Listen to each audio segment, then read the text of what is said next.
ସକାଳ 8ଟା ପରେ ଭୁଲରେ ବି ସ୍ନାନ କରନ୍ତୁ ନାହିଁ। ସକାଳ 8ଟା ପରେ ସ୍ନାନ କଲେ କେଉଁ ବିପତ୍ତିର ସାମ୍ନା କରିବାକୁ ପଡ଼ିଥାଏ ଏବଂ କେଉଁ ସମୟକୁ ସ୍ନାନ କରିବାର ସର୍ବୋତ୍ତମ ସମୟ ବୋଲି କୁହାଯାଇଛି। ଦର୍ଶକ ବନ୍ଧୁ, ଏହି ଭିଡ଼ିଓକୁ ଶେଷ ପର୍ଯ୍ୟନ୍ତ ନିଶ୍ଚୟ ଦେଖନ୍ତୁ।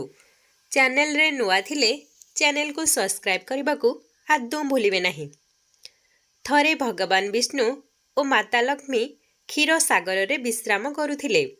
ଠିକ୍ ସେତିକି ବେଳେ ବିନତା ପୁତ୍ର ଗରୁଡ଼ ସେହି ସ୍ଥାନକୁ ଆସି ପହଞ୍ଚିଗଲେ ଏବଂ ଭଗବାନ ବିଷ୍ଣୁ ଓ ମାତାଙ୍କୁ ପଚାରିବାକୁ ଲାଗିଲେ, ହେ ପ୍ରଭୁ, ମୁଁ ପୃଥିବୀ ଲୋକ ଭ୍ରମଣ କରି ଆସୁଛି। ମୁଁ ଦେଖିଲି କି ପୃଥିବୀ ଲୋକରେ ଅନେକ ମନୁଷ୍ୟ ସ୍ନାନ କରୁଛନ୍ତି, ତଥାପି ସେମାନେ ଦୁଃଖୀ ରହୁଛନ୍ତି। ହେ ପ୍ରଭୁ, ସେମାନଙ୍କର ଦୁଃଖୀ ରହିବାର କାରଣ କ'ଣ? ଦୟାକରି ଆପଣ ମୋତେ କୁହନ୍ତୁ, ସ୍ନାନ କରିବାର ସର୍ବୋତ୍ତମ ବିଧି କ'ଣ ଅଛି? ସ୍ନାନ କେତେବେଳେ କରାଯାଏ ଓ କେମିତି କରିବା ଉଚିତ? ସ୍ନାନ କରିବା ସମୟରେ କେଉଁ ମନ୍ତ୍ର ଉଚ୍ଚାରଣ କରିବା ଉଚିତ? ମୋ ମନରେ ଏହିସବୁ ପ୍ରଶ୍ନ ଉଙ୍କି ମାରିଛି। ପ୍ରଭୁ, ଆପଣ ଏହିସବୁ ପ୍ରଶ୍ନର ଉତ୍ତର ଦେଇ ମୋ ମନକୁ ଶାନ୍ତ କରନ୍ତୁ। ଗରୁଡ଼ କହିଲେ, ହେ ମାତା, ମୁଁ ଦେଖିଲି ପୃଥିବୀ ଲୋକରେ ମହିଳାମାନେ ସ୍ନାନ କରି ଆପଣଙ୍କର ପୂଜା ଆରାଧନା କରୁଛନ୍ତି, କିନ୍ତୁ ତଥାପି ତାଙ୍କ ଘରେ ଆପଣ ବାସ କରୁନାହାନ୍ତି। ଏହାର କାରଣ କ'ଣ ହୋଇଥାଏ ମାତା? ଗରୁଡ଼ଙ୍କର ଏଭଳି ପ୍ରଶ୍ନ ଶୁଣି ଭଗବାନ ବିଷ୍ଣୁ କହିଲେ, ହେ ପକ୍ଷୀରାଜ, ତୁମେ ଉଚିତ ପ୍ରଶ୍ନ ପଚାରିଛ। ସ୍ନାନ କରିବା ଅତ୍ୟନ୍ତ ଆବଶ୍ୟକ ହୋଇଥାଏ। ସ୍ନାନ କରିବା ଦ୍ୱାରା ଶରୀର ଶୁଦ୍ଧ ଓ ପବିତ୍ର ହୋଇଥାଏ, ଯାହାଦ୍ୱାରା ମନୁଷ୍ୟ ପୂଜା ପାଠ ଆଦି କର୍ମ କରିବାର ଯୋଗ୍ୟ ହୋଇଯାଇଥାଏ। ସେଥିପାଇଁ ମନୁଷ୍ୟ ନିତ୍ୟ ସ୍ନାନ କରିବା ଜରୁରୀ ଅଟେ। ତୁମର ସବୁ ପ୍ରଶ୍ନର ଉତ୍ତର ଦେବା ପୂର୍ବରୁ ମୁଁ ତୁମକୁ ଏକ ପବିତ୍ର କଥା ଶୁଣାଉଛି। ତେଣୁ ତୁମେ ଏହି ପବିତ୍ର କଥାକୁ ଧ୍ୟାନ ଦେଇ ଶୁଣ। ଏହି କଥାରେ ତୁମକୁ ତୁମ ପ୍ରଶ୍ନର ଉତ୍ତର ମିଳିଯିବ। ଏହି କଥାଟିକୁ ଶ୍ରବଣ କରିବା ମାତ୍ରେ ମନୁଷ୍ୟକୁ ଶହ ଶହ ତୀର୍ଥର ସ୍ନାନ କରିବାର ଫଳ ପ୍ରାପ୍ତ ହେବ। ସେଥିପାଇଁ ଆପଣମାନେ ସମସ୍ତେ କଥାଟିକୁ ସମ୍ପୂର୍ଣ୍ଣ ଭାବେ ନିଶ୍ଚୟ ଶୁଣନ୍ତୁ। ଅଧା ଅଧୁରା ଜ୍ଞାନ ଅନର୍ଥର କାରଣ ହୋଇଥାଏ। ଭଗବାନ ବିଷ୍ଣୁ କହିଲେ, ପକ୍ଷୀରାଜ, ଏହା ଏକ ପ୍ରାଚୀନ କାଳର କଥା ଅଟେ।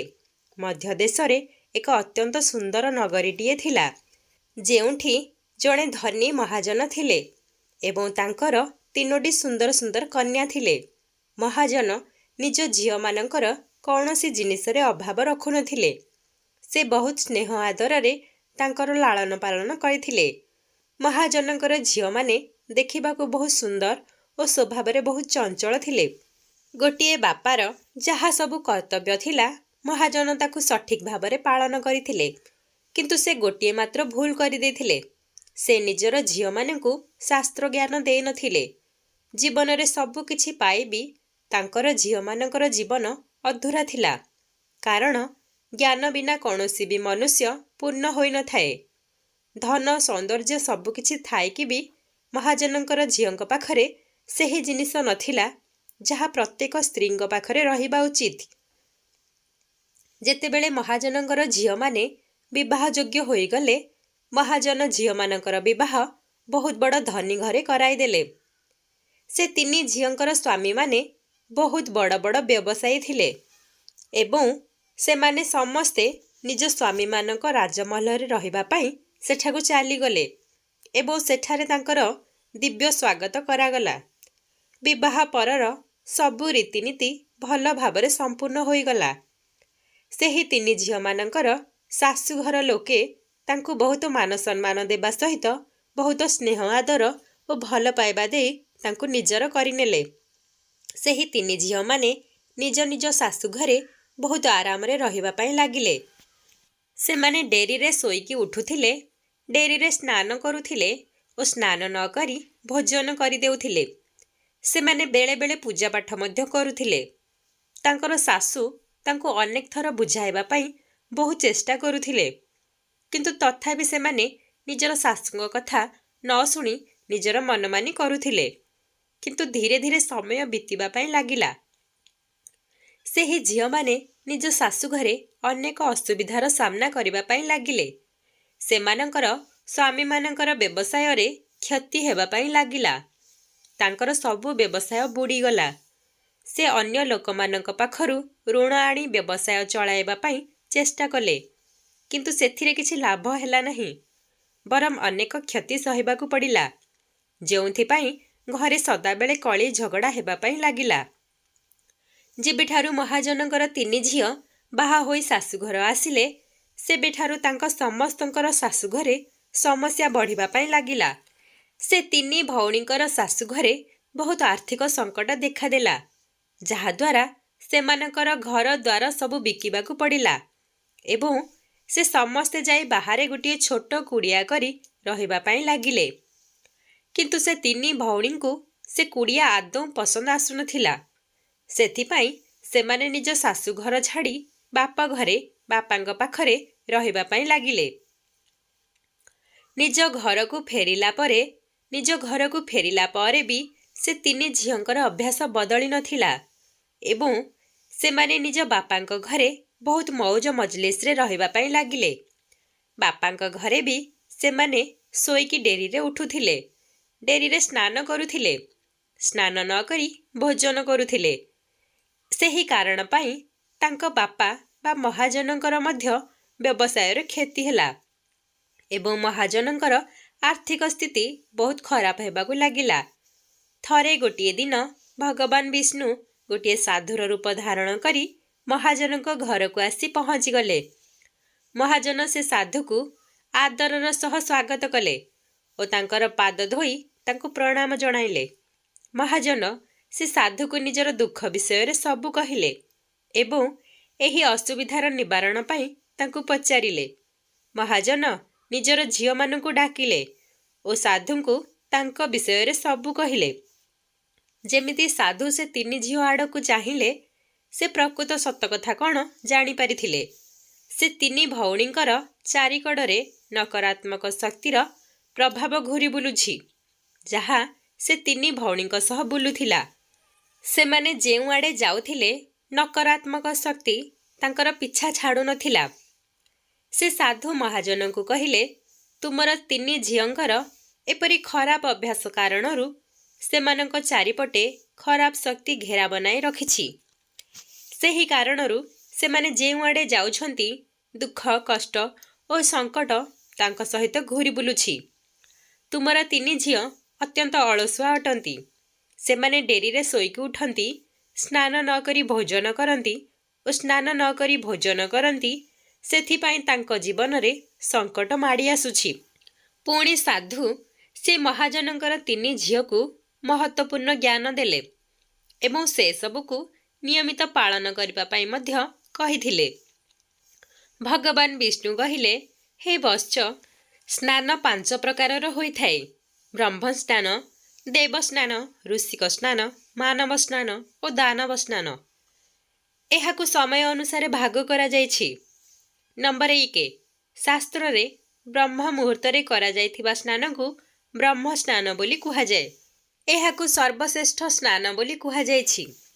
ବ୍ରହ୍ମ ମୁହୂର୍ତ୍ତର ଅର୍ଥ ହେଉଛି ରାତ୍ରିର ଅନ୍ତିମ ପହର ବା ସୂର୍ଯ୍ୟୋଦୟର ପ୍ରାୟ 1.5 ଘଣ୍ଟା ବା 2 ଘଣ୍ଟା ପୂର୍ବର ସମୟ, ଅର୍ଥାତ୍ ସକାଳ 4ଟାରୁ 5:30 ଭିତରର ସମୟ। ଶାସ୍ତ୍ରରେ ଏହି ସମୟକୁ ଦିନର ସର୍ବଶ୍ରେଷ୍ଠ ସମୟ ବୋଲି କୁହାଯାଇଛି, କାରଣ ଏହି ସମୟରେ ବାତାବରଣ ଅତ୍ୟନ୍ତ ଅଦ୍ଭୁତ ଓ ଚମତ୍କାରୀ ହୋଇଥାଏ, ସକାରାତ୍ମକ ଶକ୍ତିରେ ଭରି ରହିଥାଏ। ଏହି ସମୟ ଦେବତାମାନଙ୍କର ସମୟ ହୋଇଥାଏ। ଠିକ୍ ଏହି ସମୟରେ ଦେବତାମାନଙ୍କୁ ସ୍ମରଣ କରି ସ୍ନାନ କରିବାକୁ ସର୍ବଶ୍ରେଷ୍ଠ ବୋଲି କୁହାଯାଇଛି। ଏହି ସମୟରେ ସ୍ନାନ କରି ସୂର୍ଯ୍ୟଦେବଙ୍କୁ ଅର୍ଘ୍ୟ ଅର୍ପଣ କଲେ ଜୀବନରେ ସୁଖ, ଶାନ୍ତି ଓ ସମୃଦ୍ଧି ଆସିଥାଏ। ଦିନସାରା ମନୁଷ୍ୟର ଦେହ ଓ ମନ ପ୍ରସନ୍ନ ରହିଥାଏ। ସକାରାତ୍ମକ ଶକ୍ତି ଚାରିଆଡ଼େ ଭରି କରି ରହିଥାଏ। ଏହି ସମୟରେ ସ୍ନାନ କଲେ ମନୁଷ୍ୟକୁ ସବୁ ରୋଗରୁ ମୁକ୍ତି ମିଳିଥାଏ। ତାଙ୍କର ଶରୀର ନିରୋଗ ଏବଂ ସୁସ୍ଥ ରହିଥାଏ। ନମ୍ବର 2, ଦ୍ୱିତୀୟ ହେଉଛି ଦେବସ୍ନାନ।